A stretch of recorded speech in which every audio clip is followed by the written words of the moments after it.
تورکیا هەوڵەکانی نێوەندگیری گەیاندە لووتکە و ڕاگەیاندنی ڕێکەوتنی یەکێتی و نەوەی نوێشی دواخست. تۆم باراک پێش هاتنەیەک لاکەرەوەکەی دوایین پەیامی بۆ یەکێتی و پارتی نارد. نهێنی هاتنی سوپاسسالاری عێراق بۆ هەولێر و داوایەکی چوارچێوەی هەماهەنگی لەبارەی چەکی پێشمەرگە ئاشکرا بوو.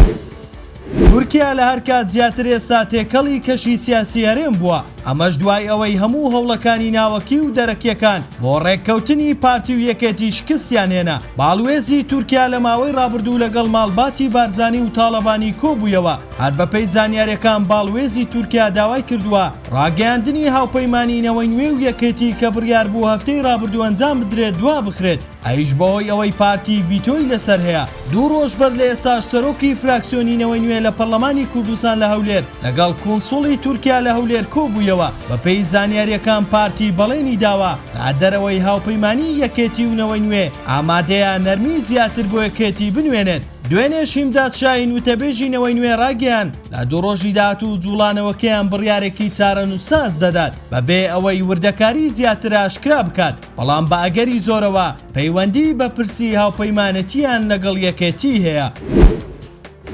بڕیارە سبەی دووشەممە تۆم باراک بگاتە عێراق. بەغدا یەکەم وێزگەی سەردانەکەی دەبێت و ئامان زیادنەکەشی کۆنتڕۆڵی چەکە لە دەستی دەوڵەت و چەکردنی میلیشیاکانە. هاوکات پشتیوانی حکوومەتەکەی عەلی زەیدیش یەکێکە لە ئامانجەکان. دواتریش بڕیارە بێتە هەولێر. ناوبراو لەبارەی کوردەوە ڕایگەیاندووە ڕۆڵی سەرەکیم لە یەخستنی کورد لە سووریا لەگەڵ دیمەشق هەبووە. پێویستە کورد لە عێراقیش یەکگرتوو بن و بۆ ئەوەی خواستەکانیان بێتە دی. بەپێی زانیاریەکان تۆم باراک کەمتر قسە لەسەر ناکۆکیەکانی ناو هەرێم دەکات، بەڵکو دەیەوێ پارتی و یەکێتی پشتیوانی کۆنتڕۆڵکردنی چەک لە دەستی دەوڵەت بکەن. لەم چوارچێوەیەش چاکسازی لە هێزی پێشمەرگە بکرێت و لەگەڵ سوپای عێراق بخرێنە نێو یەک سیستەمی پشتیوانی، چیتر پارتی و یەکێتی کۆنتڕۆڵیان بەسەریاندا نەمێنێت. لەگەڵ دەنگۆکان بۆ یەخستنەوەی بواری سەربازی لە عێراق جموجۆڵەکانیش زیاتر بووە. ئەمڕۆ عەبدولئەمیر یاڕەڵڵا سوپاسسالاری عێراق گەیشتە هەولێر لەگەڵ نێچیروان بارزانی سەرۆکی هەرێم. هاوکات فەرماندەی هێزە چەکدارەکانی هەرێم کۆبوویەوە.